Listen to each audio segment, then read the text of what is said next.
स्वागत है आप सभी का हमारे YouTube चैनल डिकोडिंग स्पोर्ट्स में। आप लोग देख रहे होंगे कि अभी आजकल लाइन से काफ़ी सारे आपको गवर्नमेंट जॉब्स के वैकेंसी देखने को मिल रहे हैं। तो अभी रात को ही आज ही केवीएस और एनवीएस का भी नोटिफिकेशन रिलीज़ किया गया है 2025-26 के लिए। इस वीडियो में मैं सारी आपको कंप्लीट इन्फॉर्मेशन शेयर करूंगा जो भी इससे रिलेटेड उस नोटिफिकेशन में दिया गया है। इस वीडियो को देखने के बाद आपके मन में कोई भी डाउट्स नहीं बचेंगे। अब जो भी गवर्नमेंट जॉब के लिए अगर आप तैयारी कर रहे हैं तो आने वाले टाइम में आपको ये चैनल काफ़ी ज़्यादा हेल्प देने वाला है, काफ़ी ज़्यादा मदद मिलेगी आपको इस चैनल से। वो आने वाले टाइम में आपको भी पता चल जाएगा। तो अगर आप पहली बार इस हमारे चैनल पर आए हैं तो चैनल को सब्सक्राइब कर लीजिएगा। और चलिए स्टार्ट करते हैं आज के वीडियो को। तो आज के वीडियो में हम लोग क्या क्या बात करेंगे, क्या क्या इंपॉर्टेंट डेट्स हैं केवीएस एनवीएस का, जब हमें अप्लाई करना है फॉर्म, लास्ट डेट क्या है, एप्लीकेशन फ़ीस क्या है, कितने नंबर ऑफ़ पोस्ट आए हैं, उसकी एलिजिबिलिटी क्या है, एलिजिबिलिटी क्राइटेरिया क्या है, क्या एज लिमिट रहेगी, जो सिलेक्शन का प्रोसेस है। आप लोग देख रहे हैं आजकल जो भी एग्जाम्स हो रहा है सब में प्रीलिम्स और मेंस हो रहा है, और क्या इसका सिलेबस रहेगा। तो सारी चीज़ें आपको इस वीडियो में, ज़्यादा बड़ा वीडियो नहीं होगा, शॉर्ट सा होगा, क्रिस्प सा, सारी आपको पॉइंट टू पॉइंट इन्फॉर्मेशन दे दी जाएगी। तो चलिए स्टार्ट करते हैं। तो आपको ये चीज़ पढ़ना थोड़ा सा इंपॉर्टेंट है इसलिए मैंने ऐड कर लिया।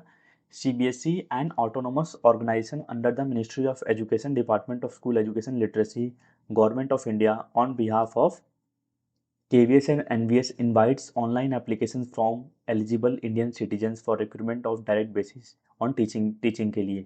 तो ये जितने भी आपकी वैकेंसीज आई हैं इसके लिए आपको ऑफिशियल वेबसाइट पर जाना है अप्लाई करने के लिए। यहाँ पर डायरेक्ट लिंक आपको दिख रहा होगा ब्लू में, यहाँ से आपको ऑफिशियल इन्फॉर्मेशन मिलेगी KVS और NVS रिक्वायरमेंट की, और ऑथेंटिक इन्फॉर्मेशन आपको वेबसाइट से ही मिलेगी। तो मैंने सॉर्ट आउट करके लाई हैं सारी चीज़ें आपके लिए। तो एप्लीकेशन फॉर्म की डेडलाइन क्या है, कब से रजिस्ट्रेशन स्टार्ट होगा आपका। रजिस्ट्रेशन आप फॉर्म भर सकते हैं 14 नवंबर 2025 से। ठीक है, सुबह 10 बजे से आपका फॉर्म खुल जाएगा, 14 नवंबर से लेकर चलेगा 4 दिसंबर तक। आप चाहते हैं कि बीच में प्रॉब्लम ना आए तो जितना जल्दी आपको फॉर्म भरना है भर दीजिएगा। पॉसिबल होगा तो मैं आपको वीडियो बनाकर बता दूंगा कैसे फॉर्म अप्लाई करना है स्टेप टू स्टेप, तो आप उसको देख के अप्लाई कर सकते हैं। फी डिपॉजिट ओपन्स 14 नवंबर से ही आप पेमेंट करके अपना फॉर्म भर सकते हैं। लास्ट डेट भी वही है आपका 4 दिसंबर एप्लीकेशन फॉर्म का फ़ीस जमा करने का। अब कितना पैसा लग रहा है फॉर्म भरने में वो भी बता देते हैं आपको। तो देखिए हम लोग अप्लाई करेंगे किसके लिए, पीजीटी के लिए। एक तो देख रहे होंगे एनवीएस का आप लोग, तो देख सकते हैं पीजीटी का 1500 रुपये प्लस 500 रुपये, तो यानी कि 2000 रुपये आपका पीजीटी के लिए रेडी रखिए अगर आप पीजीटी पोस्ट के लिए अप्लाई करना चाहते हैं। फिर क्या बोला है टीजीटी पोस्ट के लिए, तो कितना लगेगा, यहाँ पे बोला है 1500 और 500, तो आपको 2000 रुपये यहाँ पे भी रेडी रखना पड़ेगा। ऐसा नहीं कि मुझे केवीएस और एनवीएस के लिए अलग से पेमेंट देना पड़ेगा, एक में ही हो जाएगा। बस अगर आप टीजीटी पीजीटी दोनों में अप्लाई करते हैं, दो पोस्ट में, तो आपको 4000 रुपये रेडी रखना पड़ेगा। पर यहाँ पे क्या लिखा है, in case a candidate is applying for similar post in KVS and NVS both, he और सी विल हैव टू पे फी फॉर सिंगल पोस्ट। मैंने बताया आपको, जैसे मान लीजिए मैं केवीएस टीजीटी और एनवीएस टीजीटी दोनों में अप्लाई करता हूँ तो मेरे को सिर्फ एक ही बार फीस देना पड़ेगा, यानी कि 2000 रुपये आपका लगेगा। 1500 फॉर्म का फीस है, 500 एप्लीकेशन फीस है जो प्रोसेसिंग फीस है, और पीजीटी टीजीटी मिला के मेरे को 4000 देना पड़ जाएगा अगर मैं दोनों पोस्ट के लिए अप्लाई करूँगा तो। पर और एक कंडीशन है, एससी कैटेगरी, एसटी कैटेगरी और पीडब्ल्यूडी, इनके लिए कितना फीस है, इनके लिए सिर्फ जो प्रोसेसिंग फीस है 500 रुपये वही लगेगा, तो आपका 1500 यहाँ पे नहीं लगेगा। तो कितनी फीस रहेगी क्लियर है काफ़ी अच्छे से। अब बात करते हैं नंबर ऑफ पोस्ट कितना रहेगा आपका इस जॉब में, एक एक करके बात कर लेते हैं तीनों के बारे में डिटेल वाइज। एनवीएस पीजीटी का, एनवीएस टीजीटी का और केवीएस टीजीटी का। सबसे पहले हम बात करेंगे एनवीएस जो पीजीटी की आई हुई है पोस्ट कितनी है उसको देख लेते हैं। तो यहाँ पे दिख रहा होगा एनवीएस पीजीटी का, मैंने अलग से एरो में आपको लिखा हुआ है यहाँ पे, फिजिकल एजुकेशन का मेल और फीमेल कैटेगरी का कितना पोस्ट है। जनरल का 27 है, ईडब्ल्यूएस का 6 है, ओबीसी नॉन क्रीम लेयर का 17 है, एससी का 9 है, एसटी का 4 है, और टोटल देखें तो 63 पोस्ट है जो मेल और फीमेल दोनों की कॉमन पोस्ट है। क्या में, पीजीटी में, एनवीएस में टोटल 63 पोस्ट है, और कैटेगरी वाइज आपको यहाँ पे दिया हुआ है। अब एनवीएस पीजीटी के बाद आते हैं हम किस पे, एनवीएस टीजीटी पे। तो एनवीएस टीजीटी में मेल का अलग पोस्ट है, फीमेल का ज़्यादा है। देख सकते हैं अलग अलग कैटेगरी वाइज दिया गया है मेल और फीमेल का। अब फीमेल का आपका सीट्स 54 128 है टोटल फीमेल कैटेगरी का, और मेल का कितना है 124 है। तो यहाँ पे मेल और फीमेल दोनों का रैंकिंग सिलेक्शन अलग से होगा, लिस्ट अलग अलग बनेगी। फिर आप देख सकते हैं कैटेगरी वाइज यहाँ पे सीट्स दी हुई हैं, कौन से कैटेगरी में आप बिलोंग करते हैं उस हिसाब से आप इसको चेकआउट कर सकते हैं। अब बात करते हैं टीजीटी केवीएस में कितनी पोस्ट आई हैं।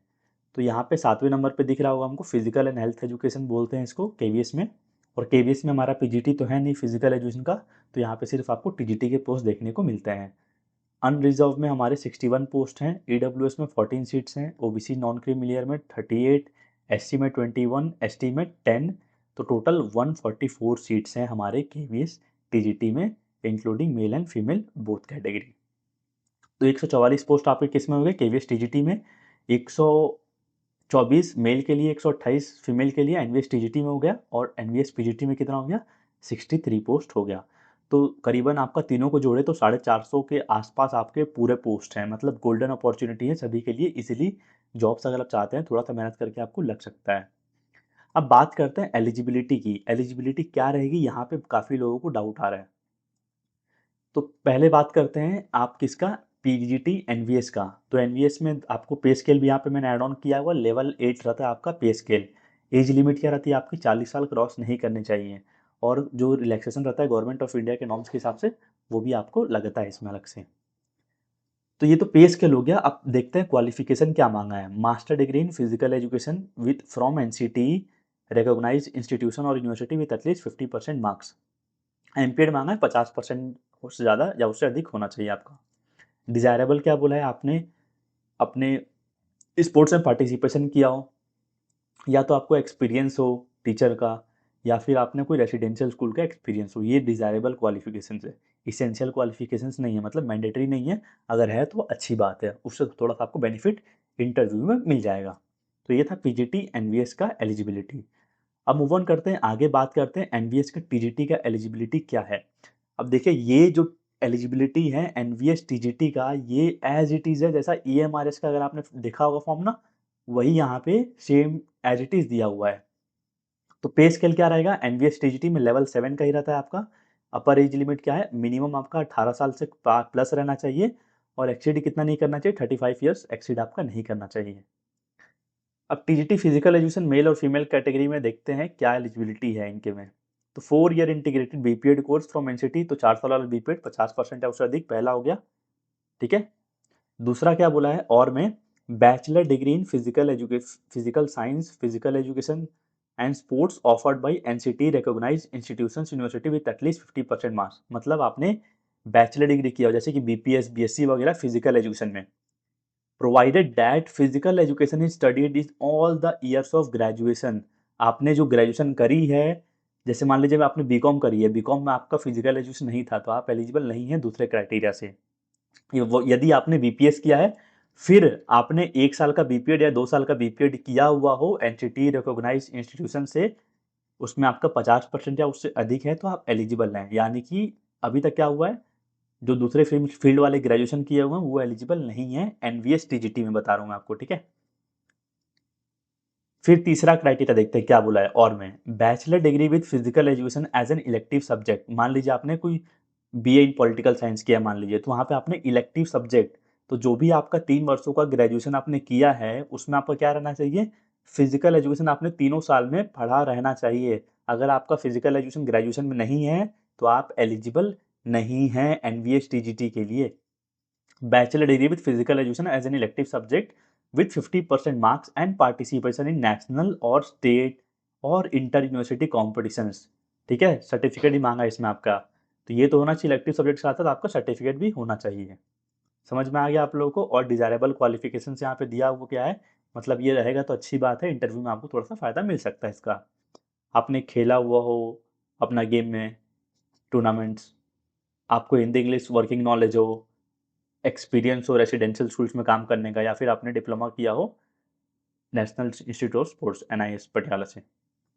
तो ये थी एनवीएस टीजीटी की एलिजिबिलिटी। अब आते हैं केवीएस टीजीटी की एलिजिबिलिटी। यहाँ पे सभी लोग एलिजिबल हो जाएंगे क्योंकि इनका एलिजिबिलिटी थोड़ा सा डिफरेंट दिया गया है। तो लेवल हमारा सेम रहेगा पेमेंट का।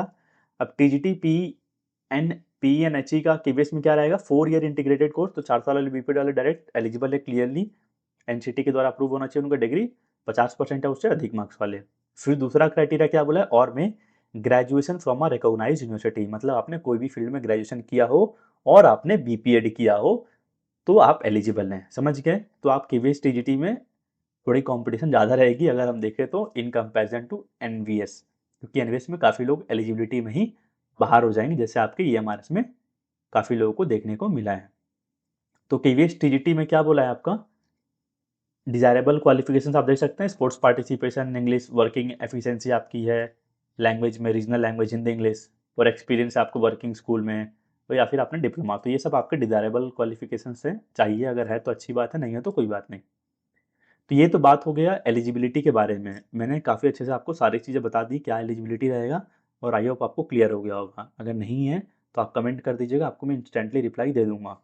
आप चाहते हैं हमारे साथ जुड़े, हमारे साथ लेटेस्ट अपडेट्स मिलते रहें, तो हमारा व्हाट्सएप ग्रुप की लिंक आपको इस वीडियो के डिस्क्रिप्शन बॉक्स में मिल जाएगी, जो केवीएस और एनवीएस के लिए डेडिकेटेड रहेगी। आप उसको ज्वाइन कर सकते हैं, उसका लिंक आपको इस वीडियो के डिस्क्रिप्शन बॉक्स में मिल जाएगा। अब बात करते हैं फेजेस ऑफ सिलेक्शन क्या रहेगी, कैसे हमारा सिलेक्शन होगा। तो देखिए मोड ऑफ सिलेक्शन क्या रहेगा, पहले होगा आपका टायर 1, फिर होगा टायर 2। अब टायर 2 में क्या बोला है आपका, टायर 2 में मान लीजिए टायर 1 हो रहा है, टायर 1 पास करके हम जाएंगे कहाँ पे, टायर 2 में। अब टायर 2 में भी क्या होता है, आपका जो 100% का मान लीजिए मेरिट लिस्ट बन रहा है, तो उसमें से आपका 85 होगा रिटन टेस्ट का और 15% का आपका इंटरव्यू होगा, बस इतना समझ लीजिए। अभी समझ गए। अब आते हैं आगे, टायर 1 के बारे में थोड़ा सा डिटेल में बात करते हैं। तो टायर 1 आपका एग्जाम होगा, अलग अलग सेंटर्स पर जाके आपको एग्जाम देना पड़ेगा, वो सेंटर आपको पहले से बताया नहीं जाएगा, जैसा आपने फॉर्म में एड्रेस आएगा अपने हिसाब से सीबीएसई वाले आपको अलॉट करेंगे। टायर 1 में क्या रहता है, हमको शॉर्ट लिस्ट अगर करना है टायर 2 में, तो मान लीजिए एक सीट है तो वहाँ पे 10 बच्चों को बुलाया जाएगा। और टायर 1 का सिलेबस आपको मैं दिखा दूंगा। टायर 1 में आपका एमसीक्यू बेस्ड रहेगा, जिसमें आपकी नेगेटिव मार्किंग रहेगी, तो 1/3 आपकी नेगेटिव मार्किंग रहेगी, जैसे आपकी ये मार्क्स में रखी गई है। ठीक है, 1/3 आपकी नेगेटिव मार्किंग है। ओएमआर बेस्ड होगा, ऑनलाइन एग्जाम नहीं होगा, इसमें लिखा हुआ है ओएमआर बेस्ड होगा आपका। तो ये बेसिकली ये ऑफलाइन एग्जाम होगा, सेंटर पर जाएंगे, वहाँ पे बैठ के आपको पेन से भरना पड़ेगा। तो टायर 1 के बारे में और बात करेंगे आगे चल के। अब टायर 2 में बात करते हैं, टायर 2 में क्या बोला है, there will be a separate tier 2 for each subject, each post, मतलब हर पोस्ट के लिए अलग से टायर 2 कराया जाएगा, पीजीटी या टीजीटी अलग अलग ऐसे करके। तो टायर 2 क्या होगा, आपका 2.5 घंटों का पेपर होगा। अब इसमें नंबर ऑफ क्वेश्चंस कितने आएंगे, नंबर ऑफ क्वेश्चंस रहेंगे 70 क्वेश्चन आएंगे, जिसमें से 60 रहेंगे एमसीक्यू बेस्ड और 10 रहेंगे आंसर राइटिंग वाले, जहाँ पे आपको लिखना पड़ेगा। तो जो 60 क्वेश्चन रहेंगे एमसीक्यू वाले, एक क्वेश्चन 1 नंबर का रहेगा, तो 60 ऑब्जेक्टिव हो जाएंगे, और डिस्क्रिप्टिव के जो रहेंगे जहाँ पे आपको आंसर राइटिंग रहेगा वो रहेंगे 10 क्वेश्चन। 10 क्वेश्चन रहेंगे तो एक क्वेश्चन रहेगा आपका 4 नंबर का, तब जाके आपका 40 नंबर का आपका होगा रिटर्न एग्जाम, थ्योरी लिखना पड़ेगा आपको जिसमें। तो 100 नंबर का मेरा होगा मेंस, जिससे मेरा फाइनल मेरिट बनेगा। और जो मेंस का मेरा रहेगा एग्जाम, वो जो एमसीक्यू बेस्ड है 60 ऑब्जेक्टिव वाला, इसमें भी आपका नेगेटिव मार्किंग है, पर इसमें आपका 1/4 नेगेटिव मार्किंग रहेगा। ठीक है, 1/4 रहेगा टायर 2 में। टायर 1 में मैंने बताया जैसा ईएमआरएस का है ना, सेम एज इट इज़ यहाँ भी हो रहा है। इसका आपको मैं सिलेबस दिखा दूंगा, आगे बात करेंगे टायर 1 के बारे में, ताकि आपको कोई डाउट ना रहे। टायर 2 समझ में आ गया आपको क्या होता है। फिर टायर 2 जब हम कर लेंगे, तो 100 नंबर जो हो रहा था मैंने बताया मेरिट लिस्ट बनेगा जो एक्चुअली वाला, टायर 1 पास करने के बाद। तो कैसे बनेगा, 85% आपका इसका ले लिया जाएगा रिटर्न टेस्ट का, और 15% आपका बचा के रखा जाएगा इंटरव्यू के लिए। तो टायर 2 जो जो बच्चे पास करेंगे, तो एक सीट पे 3 बच्चों को बुलाया जाएगा इंटरव्यू के लिए। ठीक है, 1:3 में। ठीक है, तो हमारा कोई स्किल टेस्ट तो है नहीं, तो ये 1:5 स्किल टेस्ट वालों का है, तो 1:3 आपको बुलाया जाएगा। अब बात करते हैं, मैं बता रहा था आपको सिलेबस में इसमें दिखाऊंगा टायर 1 का, तब आपको क्लियर होगा ये। मैंने क्या बोला, पहले टायर 1 होगा, टायर 1 में मेरा 1/3 नेगेटिव मार्किंग है। नंबर ऑफ क्वेश्चंस कितने रहेंगे, 100 रहेंगे। ठीक है, 2 घंटों का पेपर होगा, 2 आवर्स का पेपर हो रहा है, नंबर ऑफ क्वेश्चंस कितने हैं, 100 है। एक क्वेश्चन कितने नंबर का है, 3 मार्क्स का है, और 1/3 आपकी नेगेटिव मार्किंग भी है। तो एक क्वेश्चन 3 मार्क्स का, तभी तो यहाँ पे 300 नंबर का आपका प्रीलिम्स होगा, यानी कि टायर 1 होगा, जिसमें क्या सिलेबस रहेगा, नंबर ऑफ क्वेश्चंस रहेंगे 20 जनरल रीजनिंग के, numerical ability, basic computer literacy, general knowledge, language competency test English, और language competency test 1 other modern Indian languages, और जो भी आपको चूज करेंगे आप। फिर टोटल आपका देख सकते हैं, ये आपका रहेगा प्रीलिम्स का सिलेबस। प्रीलिम्स में सिर्फ यही सब आएगा, फिजिकल एजुकेशन की नाम नहीं आएंगे क्वेश्चंस। तो ये ध्यान रखिएगा, प्रीलिम्स में आपको पढ़ना पड़ेगा, तभी जाके आप टायर 2 के लिए क्वालिफाई करेंगे। और एक चीज़ बताना चाह रहा था मैं, सिंगल मेरिट लिस्ट आपका बनेगा। ऐसा नहीं कि आपका केवीएस टीजीटी में भी हो गया, कि एनवीएस टीजीटी में भी हो गया, तो आपको प्रेफरेंस पूछा जाएगा। ये बाद में आएगा लिस्ट कि आपको कौन सा पहले प्रेफरेंस चाहिए। मान लीजिए आपको दोनों जगह हो रहा है, तो आपका जो आपका पहला प्रेफरेंस होगा वहीं पे आपको अलॉट होगा, वो जॉब आपको अलॉट होगा। ऐसा नहीं कि आपको दोनों जगह पे नाम आ जाए और आप एक को ज्वाइन करें, एक सीट खाली चल जाए, क्योंकि बाद में वेटिंग लिस्ट नहीं बनेगी, इनके द्वारा क्लियरली मेंशन्ड है यहाँ पे। सिलेबस मैंने बता दिया आपको, टायर 1 का ये सिलेबस रहेगा, टायर 2 का क्या रहेगा, टीजीटी का सिलेबस ये रहेगा आपका। आप देख सकते हैं, आपको इसका पीडीएफ डिकोडिंग स्पोर्ट्स ऐप पे मिल जाएगा, या फिर डिकोडिंग स्पोर्ट्स व्हाट्सएप ग्रुप में मैं उसकी लिंक आपको वीडियो के डिस्क्रिप्शन बॉक्स में दे दूँ। तो that was all for this video. अगर आप आए हैं पहली बार, मैं बता दे रहा हूँ, चैनल को सब्सक्राइब कर दीजिए। काफ़ी सारे वीडियोज़ आपको इस एग्ज़ाम से रिलेटेड मिलेंगे आगे, इससे आपकी काफ़ी अच्छी तैयारी करने में काफ़ी ज़्यादा मदद मिलेंगी आपको। तो मैं आशा करता हूँ, उम्मीद करता हूँ सारी चीज़ें जो मैंने इस वीडियो में बतानी चाहिए आपको क्लियर हो गई होंगी। और ऐसी वीडियोज़ के लिए चैनल को सब्सक्राइब कर दीजिएगा। जल्दी मिलते हैं अगली अपडेट के साथ अगली वीडियो में। Tata bye bye.